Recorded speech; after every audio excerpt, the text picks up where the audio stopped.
What it is, what it was, and what it shall be. We're back again. Spirit War Boot Camp number 106. Today's video is entitled Egregoric Engineering. So how's everyone doing? We're continuing on from our previous video dealing with meta-learning and metacognition, and today's advancement of that idea is the idea of egregoric engineering. What is an egregore? Well, this relates to various words. Like we have the word gregarious, right, which means the tendency for people to flock together, right? To be, if you're egregious, right, you're breaking away from the egregore, right? If you're gregarious, you're integrating yourself into the egregore, right? This also pertains to another word that we have called Grigori, which means the watchers. And of course, being a Scot of remote descent myself, I come from the Gregor MacGregor, right? So the watcher of the watchers, right? But let's get back specifically to this concept of an egregore. Generally, when this word is used, it's referring to a group consciousness, an artifactual group consciousness. So what does that mean? So think about Spider-Man, for instance. So Stan Lee and whoever, I don't know, Jack Kirby, whoever made up Spider-Man, I don't even know really. They sat down and they drew some drawings, and they probably changed the design a little bit here and there over time. But eventually, their egregoric engineering was a success. So what does that mean? How do you measure success? Well, that means that this thought form, right, this information hologram, this multi-sensory holographic encryption, right, of the concept of Spider-Man, right, has perpetrated into other people's consciousness over millions and millions of people all over the world for decades. So although that is a very successful and highly economically profitable egregore, that's not really that impressive, to be honest, when you compare it with something like the Buddha, or for instance, or Lao Tzu, or Jesus Christ, or Dionysus, right, or Ganesh, right? These are the heavy hitters in terms of archetypes. I guess arguably you could say like the pharaoh, the concept of the pharaoh, that's super ancient as well. The concept of like Gilgamesh, right? These are very, very ancient egregores. And by the more you retell the story, right, the more power it gains. And the more people participate into it and feed their psychic and creative energy into this egregore, like going beyond just like watching the Spider-Man movie, but like creating internal Spider-Man fan fiction or whatever, spin-offs, right? Like this is causing the egregore to grow and to evolve. So now how does this pertain to meta-learning and metacognition? Well, in my opinion, whenever you're engaged in meta-learning, right, what does that mean? You're trying to improve your ability to assimilate new information and skill, right? So this is what we call meta-learning. So no matter what it is that you're trying to learn, like say you're trying to learn how to build the perfect bicycle, right? So in essence, the bicycle is another example of an egregore. It's something millions and millions of people around the world, when they hear the word bicycle or velo or whatever it is in their language, like they get an instant, detail specific picture. It has exactly 2 wheels, right? It has a chain, probably has pedals, unless it's like an old school hobby horse from back in the day. But that's not really a bicycle, but it's close, right? And generally, when we think bicycle too, we're thinking of non-motorized vehicle, right? So there's all this specific detail within this egregore of the bicycle. So to learn how to ride and maintain a bicycle at a high level, you have to take that. First of all, you have to construct that egregore for yourself. Like you have to have a detailed internal mapping of what the components, like tires, wheels, rims, spokes, axle, chain, sprocket, brakes, right? All these different things have to be in your mind, like caliper brakes versus disc brakes, right? Like all that information can be stored and internalized within a human being, like a cloud storage or a data storage, right? That's one way to think of it. So, and once you've created such an internal structure, like this is the process of learning. And it's something that you can build on. And if you age and you go through various generations of different types of beach cruisers versus BMX bicycles versus mountain bikes versus electric bikes, like you're seeing all these different, egregoric multiplications of the archetype of the bicycle, right? Or the egregore of the bicycle. So that's just to illustrate to people what egregoric engineering is, right? But one day somebody thought about the unicycle, or they thought about various different types, like a giant tall bicycle, right? Like they created a novel egregore, right? And the strength and the structural integrity of their internal egregore determines the functionality and like which of all the different versions of a bicycle are going to come into form and manifestation, right? It's dependent upon the facility and the skill of this egregoric engineering, right? So now let's talk about metacognition. So in order to engage in metacognition, just like meta learning, so cognition is just, it's like internal mental processing, right? It's like we are analyzing external input of our senses or potentially of our own imagination, right? Like we're analyzing mental contents, if you will. So this is like thoughts, analysis, emotional energy, sensory imprints, right? And so on. These are the components of our cognition. So now what is metacognition? So it's highly related to what I'm saying about egregoric engineering. So first of all, like for instance, imagine you have this egregore of the Buddha or Luke Skywalker, right? Or somebody who has these exceptional, exceptional abilities of various types, like non-ordinary abilities, shall we say, super normal in the most generic sense of that word, right? It just means beyond the norm, above the norm, right? So if you have abilities, if you have a concept of abilities above the norm, like, so you think about Batman, like Batman's a badass ass kicker and he's an engineer, he could build all these gadgets and shit, and he's a super sleuth detective, so he can always track down and predict the enemy moves, right? So these are all the cognitive internal components of the egregore that we call Batman, right? But if we have a concept of the Buddha, like generally the Buddha and even his disciples are considered to have supernormal abilities in terms of memory, intelligence, and self-control and discipline in various types of ways, right? And also selfless service to others. Like these are all components, these are all cognitive components of what we would consider as the archetypical internal experience of Buddhahood. Like what does it feel like to be a Buddha? What types of skills and abilities and tendencies does that metacognitive archetype or metacognitive egregore, what does that open up and unlock, right? Because let's say at the beginning you're not psychic, right? You don't have a photographic memory, but because now you have this ideal, right, an eidolon or a archetype or an egregore of what everyone has told you about the miraculous things that Batman or the Buddha or whatever it is, these different figures can do, right? And so as an aspirant, in many cases, as a devotee of that type of paradigm, right, you try to imitate that. And so you take these gradual incremental steps to get yourself from where you are to this higher achievement level.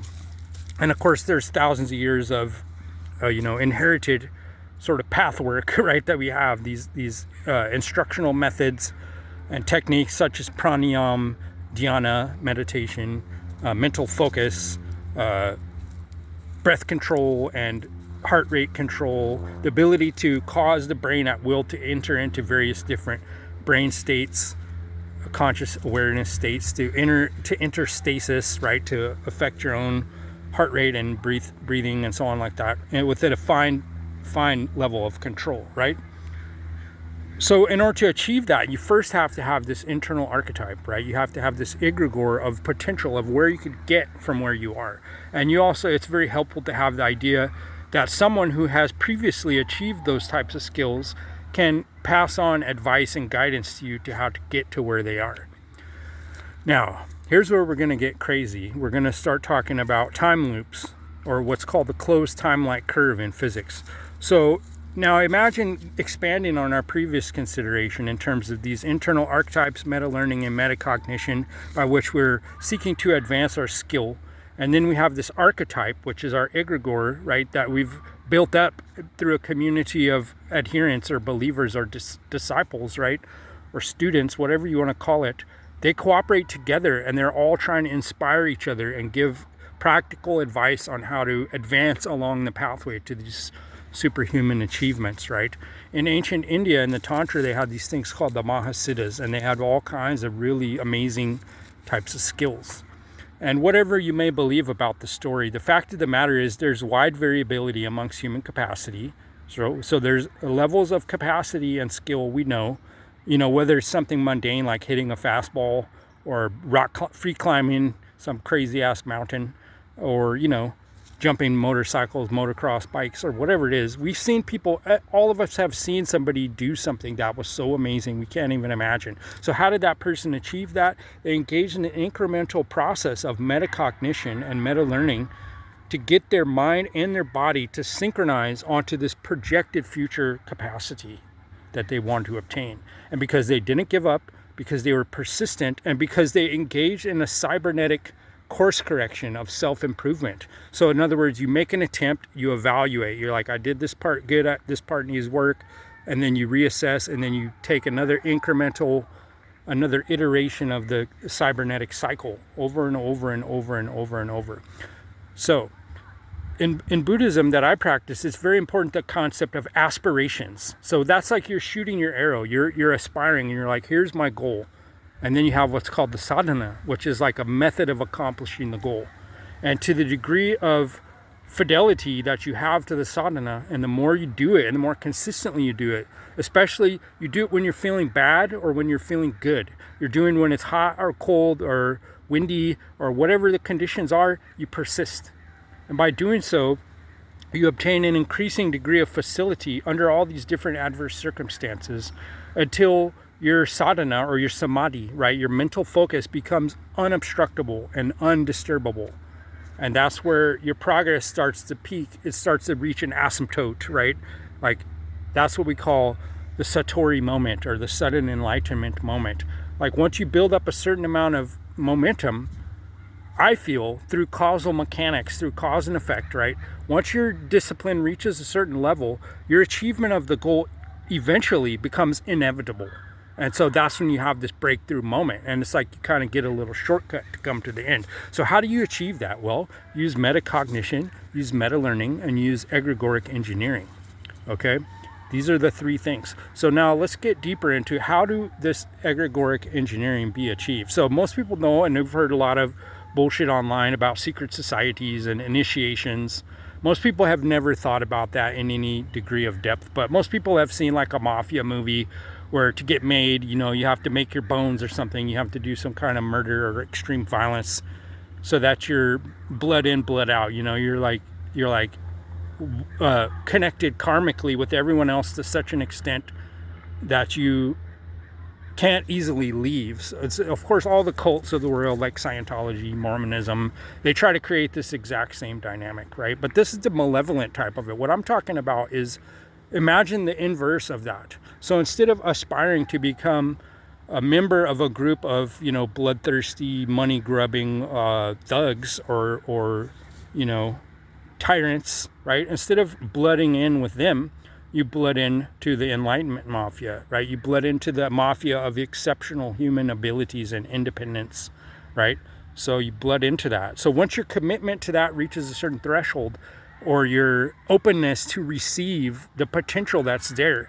So if you could imagine like a library of all, you know, 2,500 years of Buddhist teachings from all different masters in different countries, Sri Lanka, Burma, India, Ceylon, Nepal, Tibet, you know, all over Vietnam, China, Japan, like everywhere, all over the world, these teachers have written and passed on teachings that are suitable for various types of people. So by doing so, they're building a collective thought form of the initiatory path, right? And like certain people, like they may speak one language better than another.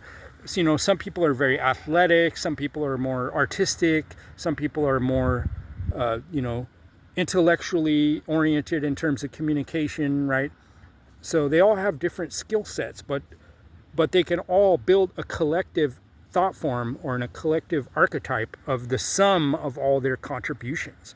And so so what we're doing is we're trying to create a time loop. So you make an aspiration and you say, I'm committing to start here and never give up until I reach this future target over here, right? The cities, the accomplishments that we're trying to get to, right? So by doing so, you're forming a causal chain and a causal loop. And so in Buddhism, it's really important to follow through on one's commitments, right? By building that strength to follow through on commitments, if you imagine a time loop like this cord or this thread or this rope that's linking the past and the future in a cybernetic loop, right? The stronger you braid your thread, the better quality material you use, and the more consistently you apply your craft until it becomes unconscious mastery, an undisturbable, unobstructable method of continuity, right? At a point you break through, and you're able to mentally and sensory wise, you're able to connect with that future version of yourself because you have more and more in common with them by following the path and by being consistent in your application of effort, right? You're building a bond with your future self who has been successful with this undertaking, right? And so that self, as you adhere to the path and as you commit to the teachings, right, you become more and more receptive to information and communication and anticipation from that version of your future self, as well as becoming more and more receptive, having increased learning capacity, having the meta learning development.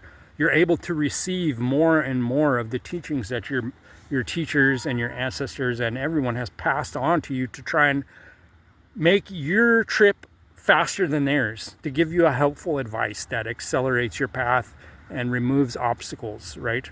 And of course, they can't do it for you 100%. But if you attune yourself to their positive aims, right, you become more and more able to benefit from their achievements, if you will. And so this is how we engage in egregoric engineering. And this is just one example. Like, this could apply to anything. Like, say you want to become the best freestyle skateboarder and ramp skateboarder in the world. So you go make friends with Tony Hawk and you hang out with him, and you watch all his videos and so on, or whatever it is that you want to obtain in life, right? By increasing your proximity to the archetype of success with your chosen field, right?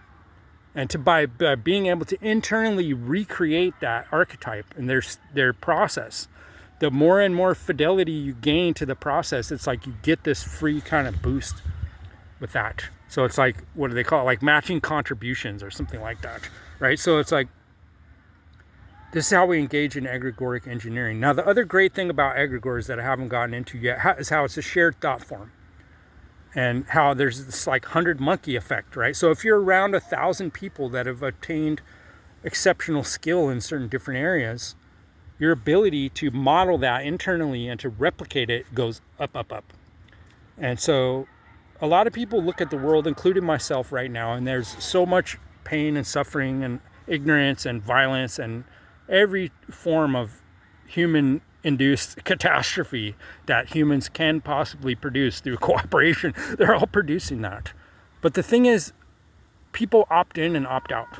Like, I know certain people, their lifestyle and their personality and their internal archetype of themselves has been so thoroughly co-opted by the mass narratives and by these pernicious societal archetypes and pernicious egregores that are presented to us by the millions, right? People who become colonized like that, they say you are what you eat. And that's not just true on the physical level with food, it's true on the ideological space as well, in the information space, okay? And of course, we're having 6th generational information warfare, psychological warfare, narrative warfare, every kind of subtle psi war and mind war and spirit war that can be waged on us in an organized fashion by criminal gangsters who want to subjugate, enslave, and devolve the human family, right? They don't sleep on that. They never quit. They never give up. And because they control banking and finance and media, right, they can basically pick and choose the winners and losers, right? So they can accelerate whoever's on board with their algorithm of the day and their flavor of the month, right? They could really give an outsized impact to that person's activities, right? So this is why I'm trying to teach the spirit war, and I'm trying to teach that each of us has a certain degree of capacity on the domain of meta-learning, metacognition, and egregoric engineering. And this is how we create the world around us. If your creation is sloppy, haphazard, half-hearted, and you don't really have faith or believe yourself, or if you're just copying a low-res, copy pasta of somebody else's bullshit, the power of your effort is going to be small. But that's not inevitable, okay? All over the world, there are people engaged in egregoric engineering. They're creating a positive utopian vision of the future, right?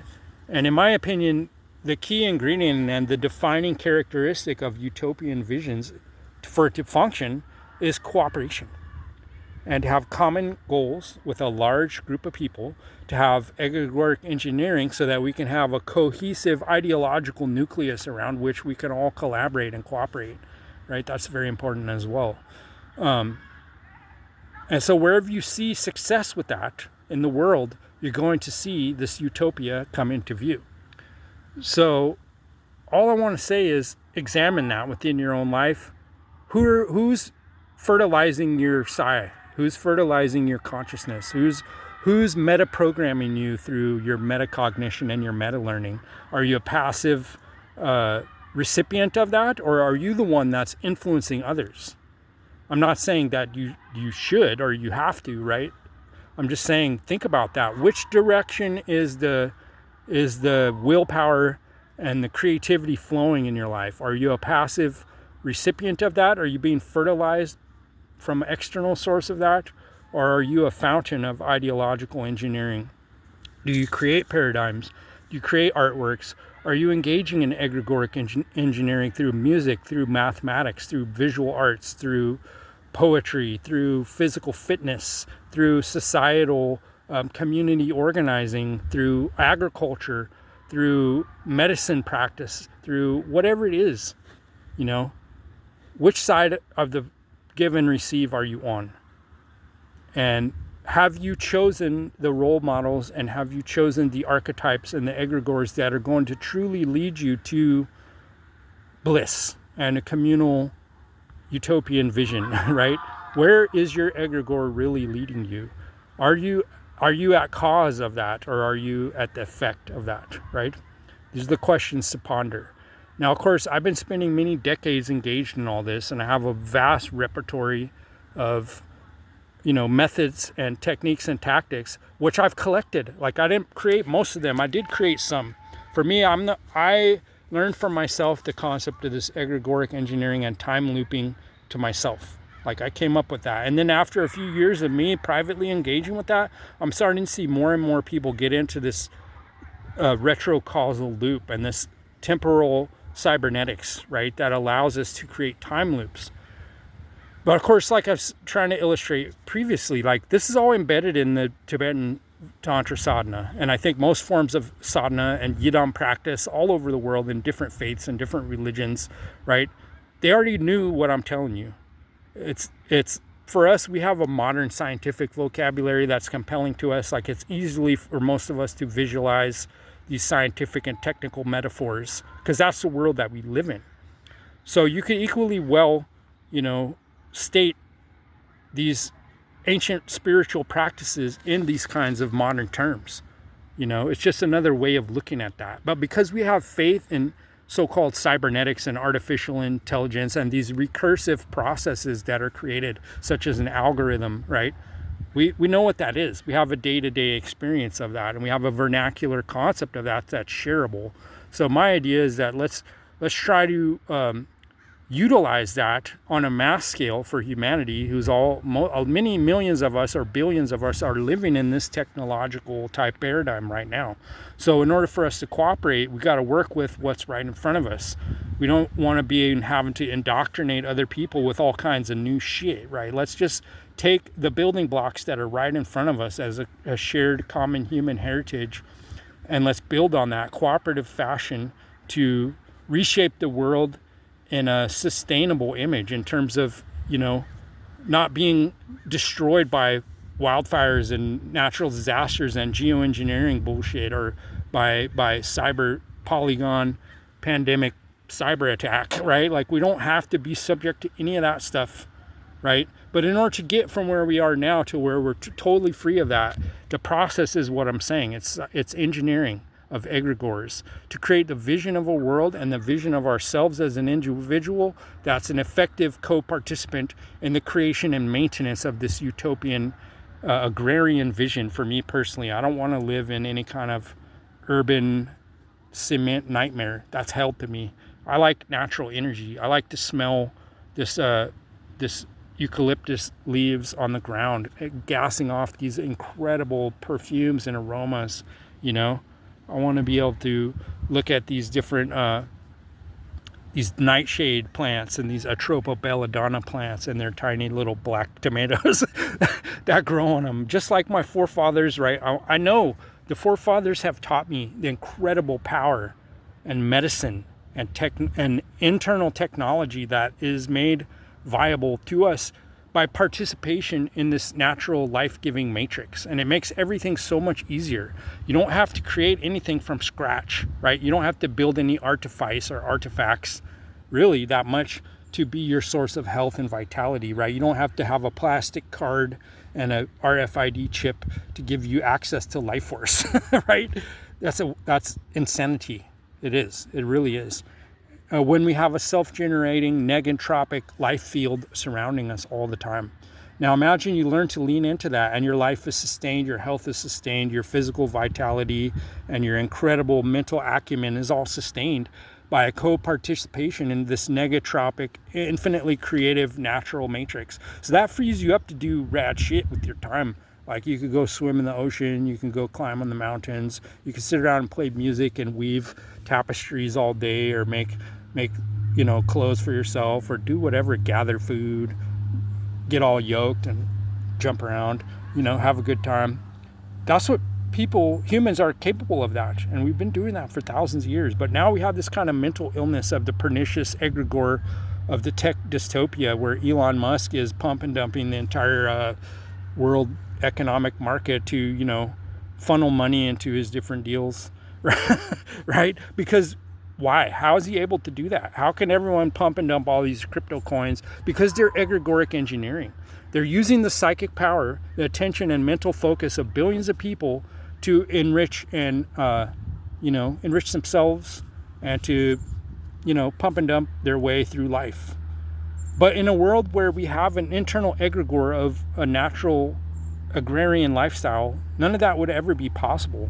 Like Elon Musk would probably starve to death and have no friends, unless there was this whole economy of sin and this economy of the tech dystopia, mind control, neural link, Starlink, brain interface, geofencing, frequency fencing, soul trap. How about not? How about we don't do that? That's what I'm thinking. And in order to get there, we got to engage in egregoric engineering, meta learning, metacognition.